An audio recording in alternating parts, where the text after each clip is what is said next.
Aujourd'hui, on plonge dans un sujet qui occupe une place vraiment centrale dans nos vies, que ce soit au boulot ou à la maison, l'intelligence artificielle générative. Ouais, un sujet qu'on ne peut plus vraiment éviter aujourd'hui. Exactement. Et on va surtout s'intéresser à la méthode, la vraie méthode pour arrêter de juste subir cet outil et commencer à l'exploiter avec une précision chirurgicale, on va dire. C'est le mot juste, oui. Parce que c'est là que ça bloque pour beaucoup de monde. C'est ça. Et pour structurer notre réflexion d'aujourd'hui, on va s'appuyer sur un ouvrage hyper pragmatique signé Pauline Ebel. Ça s'appelle, le titre c'est Vous pouvez presque tout demander à ChatGPT. Un très bon livre d'ailleurs. Très ancré dans le réel. Bah oui. Et ce qui est intéressant avec ce livre, c'est qu'il prend un parti pris super clair, hein. En fait, il s'adresse pas du tout aux développeurs de la Silicon Valley qui codent des modèles de langage, hein. Non, pas du tout. C'est vraiment pensé pour les personnes de tous les jours, quoi. Voilà, les étudiants, les pros, les parents, ceux qui maîtrisent déjà un peu les bases, qui ont ouvert un compte OpenAI ou Google un jour, mais qui se retrouvent complètement bloqués. Ouais, parce qu'on a tous vu des collègues ou même des amis utiliser ces outils comme un simple moteur de recherche, tu sais. Ah mais totalement. En tapant une petite ligne très basique pour poser une question genre Donne-moi la recette des crêpes ». C'est ça. Et le résultat, il est invariablement le même.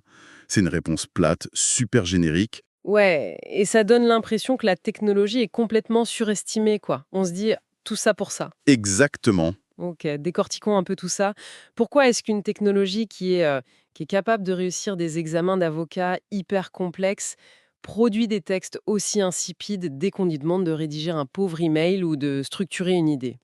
Ce qui est fascinant ici, c'est que la friction, elle vient pas du tout des capacités de calcul de la machine. D'accord. Elle vient plutôt d'un déficit quasi systématique de méthode chez l'utilisateur. Et c'est vraiment l'axe central de l'auteur. Je vois. Tu sais, Pauline Ebel vient du monde du marketing, elle y a passé 15 ans, et elle raconte que quand elle s'est penchée sérieusement sur l'outil, au tout début de l'année 2023, elle a eu un déclic majeur. Un déclic de quel genre? En fait, juste en structurant ses requêtes, elle s'est rendue compte qu'elle pouvait produire 4 fois plus de contenu. Du contenu hyper qualitatif, hein. Waouh, 4 fois plus. Sans faire plus d'heures? Exactement, sans augmenter son temps de travail. Mais attention, ce multiplicateur de productivité, il tombe pas du ciel. Ah bah non, j'imagine. Faut bosser un peu quand même, hein. Voilà, ça exige d'apprendre à parler à la machine. C'est ce qu'on appelle l'art du prompt, l'art de la requête, quoi. L'art du prompt, ouais, c'est le grand mot du moment. Si on se contente d'une commande floue, le modèle de lambage va juste aller puiser dans les probabilités les plus moyennes et les plus lisses de sa base de données. Donc il fait le minimum syndical, en gros. C'est ça, il faut le guider, l'enfermer dans un cadre hyper strict pour qu'il donne sa pleine mesure. C'est super séduisant comme promesse, mais enfin, on a tous connu ce moment de frustration face à l'écran où l'outil nous sort un truc nul et on se dit laisse tomber, ça irait plus vite de le faire moi-même. Ouais, la fameuse fausse bonne idée de déléguer quand on ne sait pas comment faire. Voilà. Donc le but de notre discussion d'aujourd'hui, c'est justement de dépasser ce blocage. On va extraire les grands concepts du livre, on va soulever le capot pour voir ce qui fait un bon prompt et surtout voir comment ça peut changer nos routines au quotidien. Vaste programme, mais nécessaire. Avant d'entrer dans la syntaxe pure et dure, le livre fait un petit état des lieux du marché. Et je pense que ça mérite qu'on s'y arrête un instant. Complètement. Surtout que le paysage a explosé. Ouais, alors, on va pas juste lister les outils bêtement, hein, parce que ceux qui nous écoutent connaissent déjà un peu l'écosystème, mais l'auteur souligne une nuance stratégique que je trouve super intéressante. Elle dit que le choix de l'interface, c'est pas neutre du tout. Ah non, en effet. On a vraiment dépassé le stade où il suffisait de se connecter à GPTGT par défaut pour tout et n'importe quoi. C'est clair, il y a tellement d'options maintenant. Aujourd'hui, l'abondance d'outils, ça impose de choisir la bonne architecture pour le bon cas d'usage. Faut faire le tri. On n'est plus dans la science-fiction avec une super intelligence artificielle générale. Ce qu'on appelle l'AGI, c'est ça Voilà, l'AGI. On n'y est pas. On est dans de l'IA étroite générative. Et par exemple, si on cherche à synthétiser des infos sur une actualité chaude, une news de la semaine dernière, utiliser un modèle dont les données s'arrêtent il y a un an, Ah bah oui, c'est une erreur stratégique monumentale, il va rien trouver. et c'est là que Gemini de Google devient super pertinent. Parce qu'il est connecté au web. Exactement, il agit avec une indexation en temps réel du moteur de recherche Google de manière très fluide. D'accord. Et si on cherche plutôt un truc très sourcé, je pense au milieu universitaire ou aux journalistes. Là, le livre recommande plutôt Perplexity. C'est fascinant parce que ça fonctionne davantage comme un moteur de recherche augmenté. Il y a des notes de bas de page, ça cite ses sources de manière cliquable. Ah, ça c'est génial pour vérifier l'info. Et après, pour ceux qui bossent en entreprise, il y a toute la suite bureautique, non? Oui, l'intégration avec Copilot chez Microsoft. Faut savoir qu'ils ont investi 10 milliards dans OpenAI, donc ils ont mis ça direct dans Word, dans Excel, dans PowerPoint. Ça s'immisce partout. Et Mistral AI dans tout ça, parce que c'est un peu notre fierté française quand même. Oui, Mistral est très performant, super léger et open source pour certains modèles. Il y a vraiment de quoi faire. Mais au centre de tout ça, ChatGPT d'OpenAI reste, selon l'auteur, le couteau suisse analytique par excellence. Le généraliste parfait, quoi. Voilà, c'est celui qui offre la plus grande flexibilité pour les tâches complexes de raisonnement. C'est vrai qu'on a un peu cette mauvaise habitude de vouloir un seul outil magique pour tout faire, alors que, en fait, c'est une vraie logique de boîte à outils qu'il faut adopter. C'est exactement ça. D'ailleurs, en parlant des outils d'entreprise, il y a un point de vigilance dans le livre, et c'est loin d'être un petit détail technique, c'est la gestion de nos données. Ah oui, ça c'est crucial. On se souvient tous de l'affaire Samsung, non? Ces employés qui ont copié-collé du code source hyper confidentiel de leur entreprise directement dans l'interface de ChatGPT. C'est une catastrophe pour eux, parce que ces données se sont retrouvées potentiellement accessibles dans la base d'apprentissage. C'est fou quand on y pense. C'est un avertissement fondamental que lance le livre. Quand on utilise un modèle grand public, par défaut, il faut savoir que chaque petite ligne de texte qu'on lui confie peut être utilisée. Utilisé pour réentraîner les futures versions, c'est ça? Exactement. Donc l'auteur insiste sur une manipulation immédiate à faire. Dès qu'on ouvre un compte, il faut aller dans les paramètres de gestion des données. Et on désactive l'option. Ouais, on désactive l'option qui permet, je cite, d'améliorer le modèle avec nos conversations. C'est une question de sécurité élémentaire. Surtout si on manipule des données financières ou des infos clients, c'est super dangereux sinon. Sans compter un autre grand écueil technique, les fameuses hallucinations. Ah, les hallucinations. C'est quand l'IA se met à inventer des trucs complètement faux, c'est ça? Ouais, faut toujours garder à l'esprit que ces modèles, à la base, ils sont conçus pour prédire le mot suivant, de manière statistiquement plausible. Ils sont pas conçus pour dire la vérité, en fait. Non, pas du tout. Si on les pousse dans leur retranchement sur un sujet qu'ils connaissent mal, ou si les données d'entraînement sont fausses à la base, ils vont inventer une réponse avec un aplomb, mais un aplomb déconcertant. Et ça a l'air tellement vrai qu'on tombe dans le panneau. C'est pour ça que le discernement humain restera toujours la dernière ligne de défense. C'est là que ça devient vraiment intéressant parce que pour minimiser ces hallucinations et forcer la machine à être précise, il faut une architecture de prompt solide. C'est la base du livre. Et le livre utilise une métaphore que je trouve géniale pour expliquer ça. Ah oui, la métaphore de la cuisine? Je la trouve super parlante. En gros, imaginons qu'on mette le meilleur four du monde et des citrons d'une qualité exceptionnelle à la disposition d'un novice. Quelqu'un qui n'a jamais cuisiné de sa vie. Voilà. Est-ce que ça va faire de lui un grand chef étoilé? Clairement pas, non? Pas du tout. S'il n'a pas la recette exacte de la tarte au citron, je sais pas moi, l'ordre dans lequel incorporer les ingrédients, le temps de cuisson, la température, il va sortir un truc totalement immangeable. C'est certain. C'est exactement la même chose avec les modèles de langage. Sans méthode, toute la puissance de calcul des serveurs, elle sert strictement à rien. C'est une très belle image, oui. Et l'auteur décompose cette recette de cuisine en 6 grands piliers incontournables pour faire un prompt parfait. Alors, ça commence par quoi, AVA? Ça commence toujours par l'identité, le rôle. On voit super souvent des gens taper un truc du genre « écris-moi un texte sur l'immobilier ». Ouais, le prompt classique, quoi. C'est largement suffisant. Il faut exiger beaucoup plus. Il faut dire « agis comme un expert en négociation immobilière » avec 20 ans d'expérience dans le marché du luxe. Justement, là, je vais me faire l'avocate du diable une seconde. Est-ce que le simple fait de lui dire « tu es un expert », ça modifie réellement le code généré? Ou est-ce que c'est juste, je sais pas, un effet placebo pour rassurer l'utilisateur? Comment ça se passe sous le capot alors? En fait, en lui assignant ce rôle très spécifique, tu forces le réseau de neurones à restreindre son espace de recherche. D'accord, donc il élimine des mots de son vocabulaire. Exactement. Au lieu d'aller puiser des probabilités dans des blogs amateurs ou des forums généralistes, il va statistiquement s'orienter vers le lexique, les tournures de phrases, les concepts qui sont issus de la littérature spécialisée de haut niveau. Ceux sur lesquels il a été entraîné. C'est ça. On filtre le bruit de fond pour ne garder que le signal pertinent. D'accord, c'est super logique en fait. On oriente le projecteur dès le départ. Et une fois qu'on a défini qui parle, on passe au contexte. Et d'après ce que j'ai lu dans le livre, c'est là que 90% des utilisateurs décrochent complètement. Oh oui, totalement. L'erreur numéro 1, la plus classique, c'est de faire de l'anthropomorphisme. De croire que la machine est humaine. Voilà. On s'imagine qu'elle a du bon sens, qu'elle peut deviner les non-dits de notre entreprise ou comprendre toute la subtilité de notre situation personnelle sans qu'on lui explique. Mais ça marche pas du tout. L'auteur insiste lourdement là-dessus. Il faut fournir le contexte avec une précision chirurgicale. Qui on est, à qui s'adresse le texte final, quelles sont les contraintes de temps, de budget, les contraintes du marché. Elle dit qu'il faut lui parler comme à un stagiaire, non? C'est ça. Faut presque lui parler comme un stagiaire hyper brillant, mais totalement amnésique, qui débarque le premier jour au bureau. Plus le contexte est riche et détaillé, plus l'analyse finale sera fine. C'est très clair. Et ensuite, une fois qu'on a le rôle et le contexte, C'est la suite logique du cadre. Il faut définir l'objectif profond de la démarche et la tâche exacte qu'on veut lui faire accomplir. et c'est là qu'on ajoute les 2 derniers piliers de la recette, et c'est souvent les plus amusants à manipuler. Le ton et le format. Oh oui, c'est là qu'on peut être créatif. C'est fou la granularité qu'on peut obtenir avec ça. On peut très bien lui demander d'analyser un rapport financier qui est super aride et barbant, mais on lui demande d'adopter un ton hyper enthousiaste et vulgarisateur. Ce qui crée un vrai décalage. Ouais. Tout en exigeant que le livrable final soit, je sais pas, un tableau Excel avec 4 colonnes hyper précises. Genre, première colonne le concept, deuxième la définition, troisième l'implication financière et dernière le plan d'action. Et il le fait en quelques secondes. C'est ça.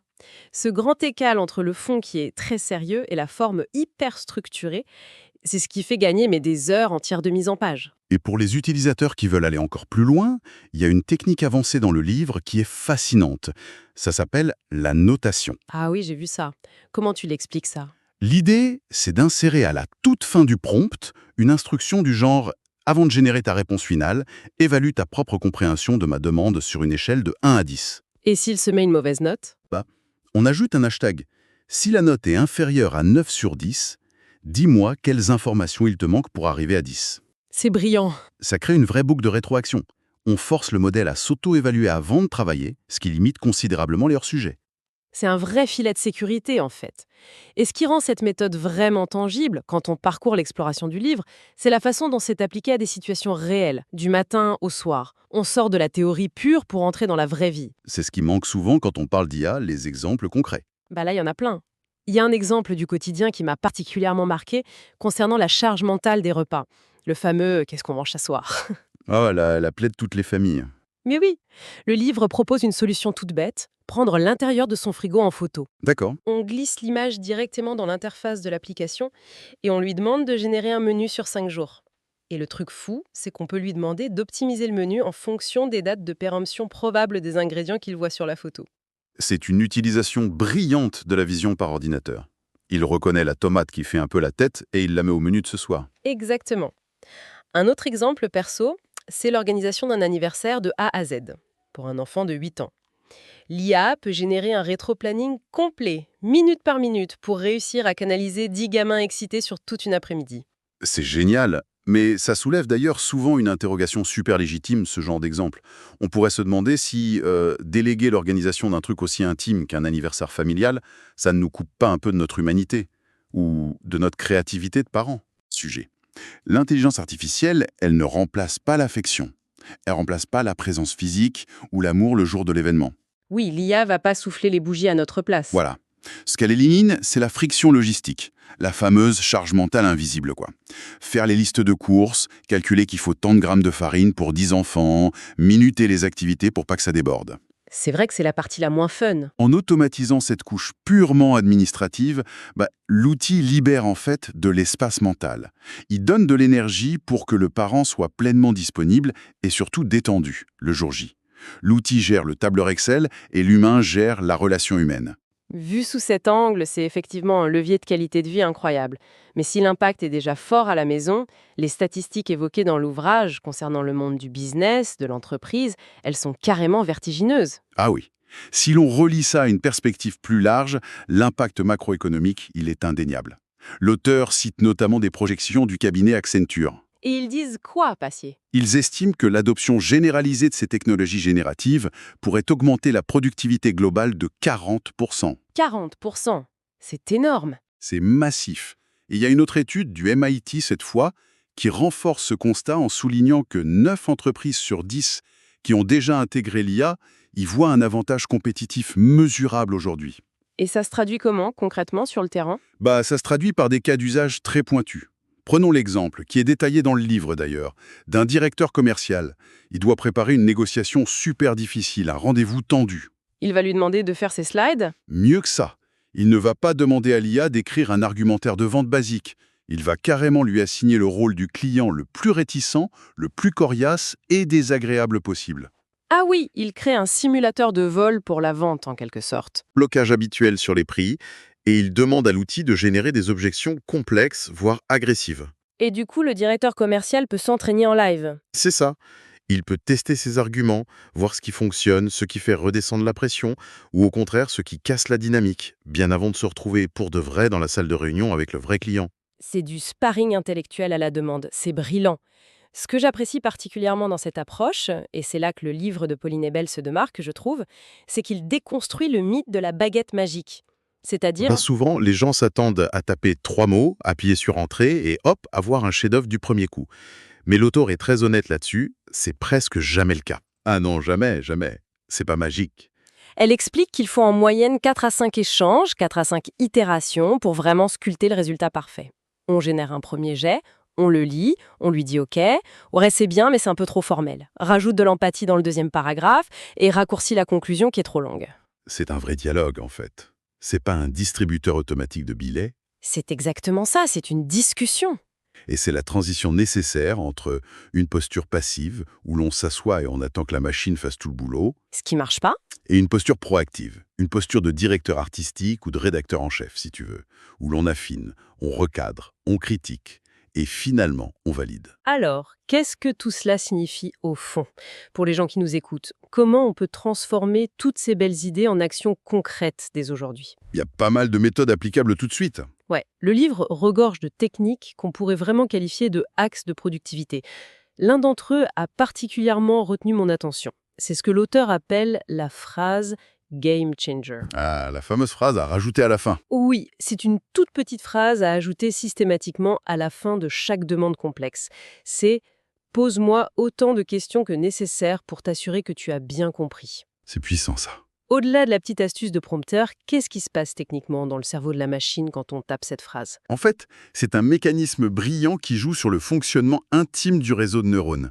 En temps normal, un modèle génératif, il est programmé pour produire une réponse immédiate. Coûte que coûte. Voilà, à partir des tokens, les fragments de mots qu'on lui a fournis. C'est ce qu'on appelle un traitement zéro shot. Il tente de deviner la suite, quoi qu'il arrive, même s'il n'a pas assez d'infos. D'où les mauvaises réponses. Mais en ajoutant cette fameuse phrase, on modifie complètement son mécanisme d'attention. On le force à analyser les lacunes de son propre contexte avant de déclencher la rédaction du texte. Donc il bascule d'un mode de production bête et méchant à un mode d'investigation? Et c'est tout à fait ça. Il va lister les variables qui manquent. Il va nous interroger sur le ton exact, sur le public cible, sur les contraintes budgétaires qu'on aurait oublié de mentionner dans notre précipitation. C'est ça qui permet de transformer un prompt médiocre, écrit à la va-vite, en un cahier des charges hyper exhaustif. Exactement. C'est génial. En gros, on sert de l'intelligence de l'outil pour corriger notre propre flemme rédactionnelle. C'est un peu ça, oui. Et dans le même esprit d'efficacité, il y a un autre truc très pratique dans l'ouvrage. C'est la mise en lumière de l'utilisation du bouton vocal, le petit micro sur l'application smartphone de GPT. Ça paraît tellement anodin, ce petit micro. Ouais, on n'y pense pas. Mais en fait, ça change totalement la dynamique d'utilisation. Quand on doit taper un prompt détaillé, tu sais, de 10 ou 15 lignes sur un clavier de téléphone dans le métro, on a tendance à raccourcir nos phrases, à zapper des bouts de contexte. Parce que c'est fastidieux à taper. Alors qu'à l'oral, on déverse notre pensée super naturellement, on explique tout. Et le plus impressionnant, c'est que l'IA fait pas juste de la dictée vocale bête. Les modèles de transcription actuels, ils nettoient le texte. Absolument. La transcription va supprimer tous les tics de langage, les répétitions, les fameux « e », les hésitations. Elle va même restructurer la syntaxe pour que ce soit propre, avant même d'envoyer la requête au modèle de langage. Ça fait gagner un temps de dingue. On gagne un temps précieux et on formule de requêtes qui sont au final beaucoup plus denses sur le plan sémantique. Et pour ceux qui ont vraiment le syndrome de la page blanche face à l'invite de commande, genre ceux qui bloquent complètement, l'auteur propose une autre technique, le Magic Prompt. Le Magic Prompt, oui. Le principe est d'une logique implacable. Tu peux nous l'expliquer? Bien sûr. On demande à l'outil de faire de l'ingénierie inverse. En gros, on va lui copier-coller un texte de très haute qualité qu'on a trouvé ailleurs. Par exemple, une newsletter qu'on adore, dont on admire vraiment la structure et le ton. D'accord, on lui donne le modèle fini. On lui donne le résultat. Et on lui demande « Analyse ce texte et rédige le prompt exact qui te permettrait de générer un contenu identique à celui-ci. » Ah, malin! L'IA va donc décortiquer le texte, trouver le rôle, le ton, la structure et nous sortir la requête parfaite. On récupère ainsi nos recettes de cuisine clés en main qu'on n'a plus qu'à réutiliser en changeant juste nos ingrédients, notre sujet. C'est de l'ingénierie inversée et c'est accessible à tout le monde. C'est super fort. Mais alors, de toutes les astuces partagées dans le livre, il y en a une qui m'a vraiment fait sourire. C'est la question de la politesse. Ah oui, le fameux « s'il te plaît ». Ouais. Le livre indique très sérieusement qu'il faut dire s'il te plaît et merci à ChatGPT. Et même l'encourager en lui disant tu es le meilleur. Au début, on pourrait se dire que c'est complètement ridicule de parler comme ça des serveurs informatiques dans un data center, non? Mais il y a une vraie raison derrière. Tout à fait. Et je te rassure, ce n'est pas de la politesse pour préserver la petite sensibilité de la machine. Heureusement. C'est purement algorithmique. Faut se rappeler que ces modèles, ils ont été entraînés sur des milliards de conversations humaines aspirées sur Internet. Or, dans ces bases de données humaines, les fils de discussion où les gens sont agressifs ou hyper expéditifs, ça débouche généralement sur quoi? Sur des disputes, des trolls, des impasses. Exactement. Des réponses de faible qualité. À l'inverse, si on regarde les forums d'experts, les échanges académiques ou les discussions pro sur des réseaux pointus, ces échanges sont très souvent empreints de courtoisie. Ah, je vois où tu veux en venir. En utilisant des mots comme « s'il te plaît, merci pour ton aide » ou « tu es un expert formidable », on va statistiquement orienter l'algorithme vers cette zone bien précise de sa base de données. La zone des gens polis et compétents. C'est ça, la zone des échanges riches, nuancés, où la qualité de réponse est la plus haute. La courtoisie, au final, c'est littéralement devenu un paramètre d'optimisation mathématique. C'est quand même super paradoxal de se dire que notre propre humanité, sous la forme de la politesse la plus basique, ça reste la meilleure clé pour ouvrir les capacités d'une machine totalement froide. C'est un beau pied de nez, oui.